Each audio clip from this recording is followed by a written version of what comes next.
Right now, a highly specific date is circulating through millions of group chats, panic forums, and algorithmic feeds. August 12th. The rumor is massive. It is viral. It is terrifying. And it claims that for a few minutes on August 12th, the fundamental physics of our planet will simply break. The viral videos claim that a rare, once-in-millennium planetary alignment will create a gravitational dead zone across the entire globe. They claim that for 5 minutes, Earth's gravity will shut off, plunging the world into a weightless, apocalyptic chaos where oceans lift into sky and cities are torn from their foundations. You have probably seen the warnings. You might have even felt a brief, cold spike of anxiety. Take a breath, because the gravity shutoff is a complete, fabricated lie. It is a mathematical impossibility designed entirely to steal your attention and monetize your fear. Even if all the planets in the solar system could align perfectly, shoulder to shoulder, their combined gravitational pull on Earth wouldn't be enough to lift a single grain of sand off the pavement. Gravity doesn't have an off switch.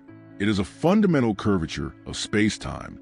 But while millions of people are staring at the calendar and panicking over a fake Hollywood doomsday, they are completely ignoring the real one, because there is something fundamentally wrong with our planet right now.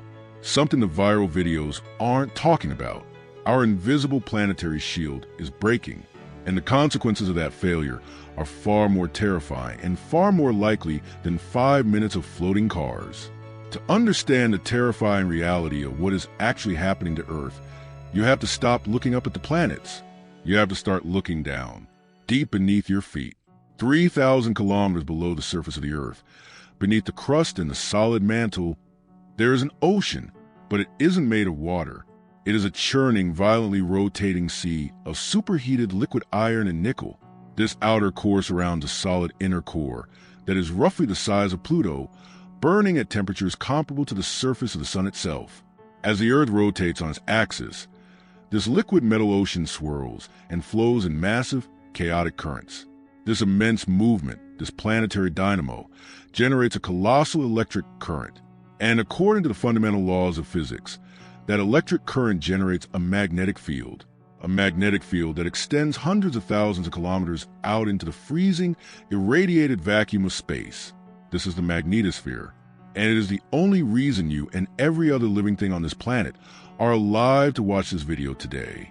Because every single second of every single day, our sun is actively trying to kill us. When you look up at the sun, it looks like a gentle, warming yellow orb. It is not.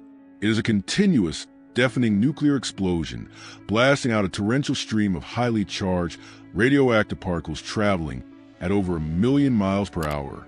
This is the solar wind. If Earth did not have a magnetic field to deflect this continuous bombardment, that solar wind would strip away our protective ozone layer in a matter of decades. Our oceans would literally boil off into space. The surface of our world would be irradiated, sterilized, and blasted into a dead, red desert.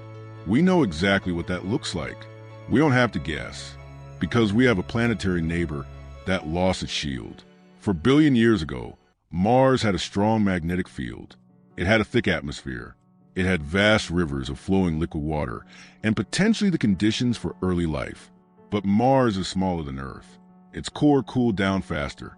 The liquid metal dynamo stopped churning. The magnetic field sputtered, weakened, and eventually died. And once the shield was gone, the sun methodically stripped the planet to the bone. It blew away the atmosphere. It evaporated the oceans. It left behind a frozen, irradiated wasteland. Earth's magnetosphere is our armor. It catches the deadly solar wind, deflects the vast majority of it around the planet, and channels a small, relatively harmless fraction of it safely into the upper atmosphere at the poles, creating the beautiful auroras. For the entirety of human history, we have taken this armor for granted. We assumed it was permanent, unchanging, a fixed constant of the universe, just like gravity. But over the last 2 decades, geophysicists monitoring the Earth from space have watched the data change. And what they are seeing has triggered quiet alarms in observatories all over the world. The shield is cracking. Earth's magnetic field is not a static, permanent structure. It is currently weakening, and it is weakening fast. Over the last 200 years, the global strength of the magnetosphere has dropped by approximately 9%. But that drop is not uniform. The decay is localized, and it is growing. Right now, stretching from South America across the Atlantic Ocean to the western coast of Africa, there's a massive growing anomaly. Scientists call it the South Atlantic Anomaly, or SAA, inside this massive zone. The magnetic field is drastically weaker than the rest of the planet. The armor is dangerously thin. It is essentially a growing dent in our planetary shield, and it is allowing dangerous levels of solar radiation and cosmic rays to dip much closer to the Earth's surface. The South Atlantic Anomaly is so severe that when satellites and spacecraft pass through it, their computers glitch, their sensors go blind, and their vital systems have to be deliberately powered down to prevent the radiation from frying their billion-dollar hardware. The Hubble Space Telescope literally cannot make observations when it passes through this zone. It has to shut off its delicate instruments to survive the transit.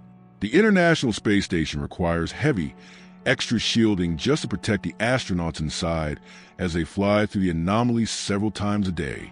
And the terrifying part is that the anomaly is not shrinking, it is expanding.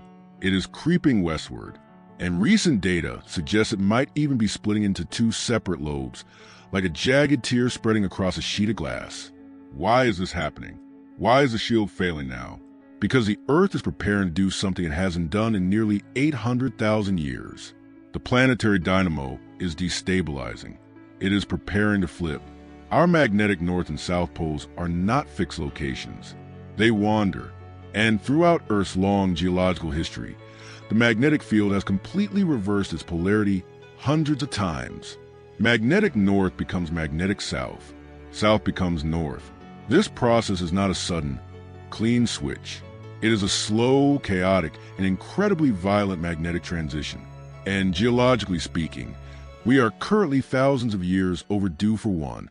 When a full reversal begins, a neat, orderly, bipolar magnetic field that deflects the solar wind starts to break down entirely.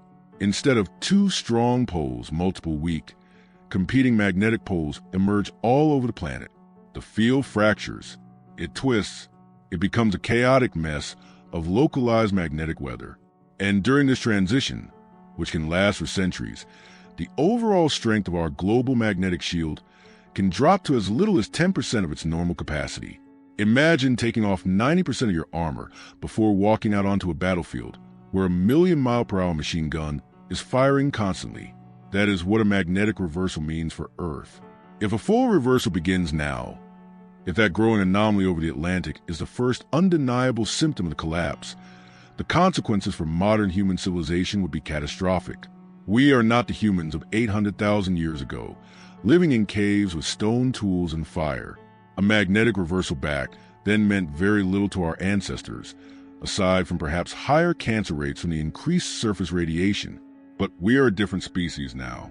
We are a species entirely dependent on a fragile, invisible, highly interconnected web of electricity and digital information.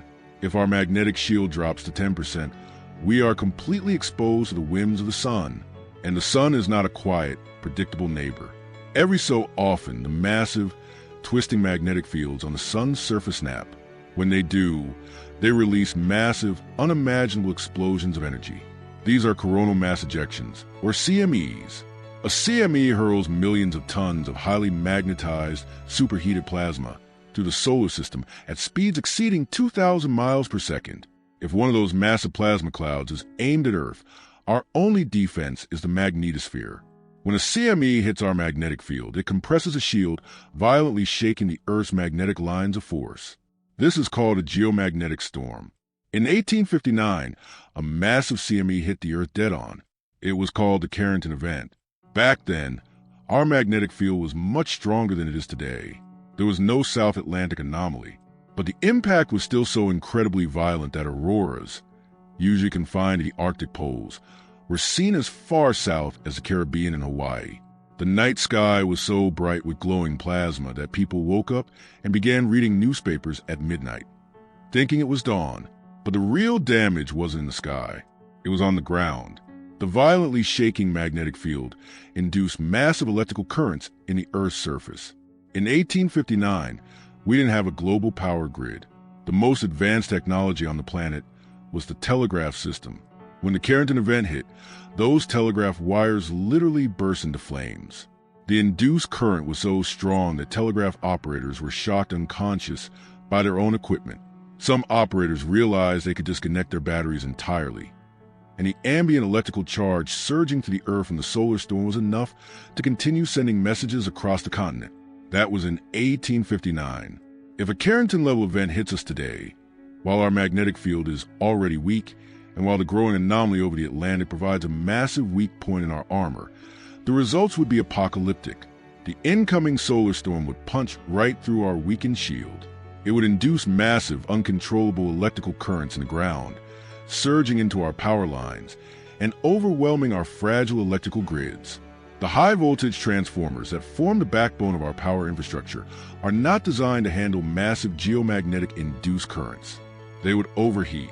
The copper wiring inside them would melt. Transformers the size of houses would literally burn from the inside out, destroying themselves in a matter of seconds.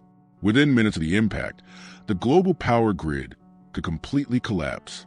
This wouldn't be a localized blackout that lasts for a few hours while repair crews fix a downline. This would be a catastrophic failure of the entire system.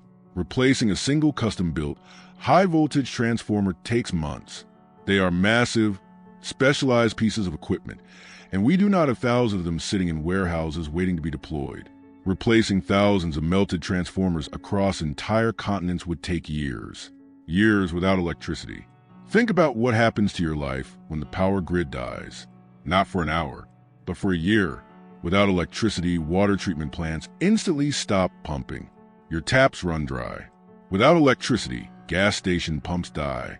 The massive logistics trucks that deliver food to your local grocery store stop moving. Global supply chains freeze entirely.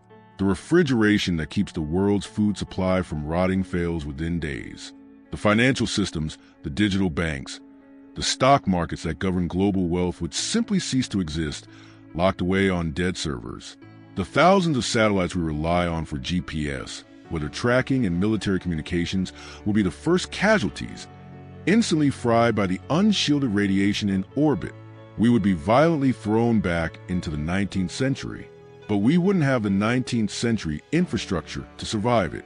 We would be a population of 8 billion hungry, desperate people trying to survive in concrete cities that were fundamentally never designed to function without electricity. This is a reality of our solar system.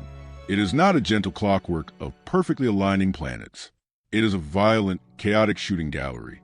The people warning you about a magical gravity shutoff on August 12th are distracted by a comfortable, childish fantasy. They want a neat, predictable event that they can circle on a calendar. They want a threat that only lasts for 5 minutes, where everyone floats around, has a good laugh, and then the world goes back to normal. They want a villain they can understand. But the universe doesn't care about our calendars. The real threats don't have a scheduled release date. The dent in our magnetic shield is growing right now. The liquid iron ocean beneath your feet is churning, preparing to rewrite the magnetic laws of the planet. And the sun is currently entering solar maximum, the most active, chaotic, and violent phase of an 11-year cycle. We are standing on a tiny, fragile rock, protected by a cracking, failing shield, orbiting a nuclear fireball that could plunge our entire modern civilization into the dark ages on any given Tuesday. There is no gravity switch. There is no August doomsday. There is only the slow, undeniable math of a deteriorating magnetosphere and the terrifying reality of our absolute vulnerability in the cosmos.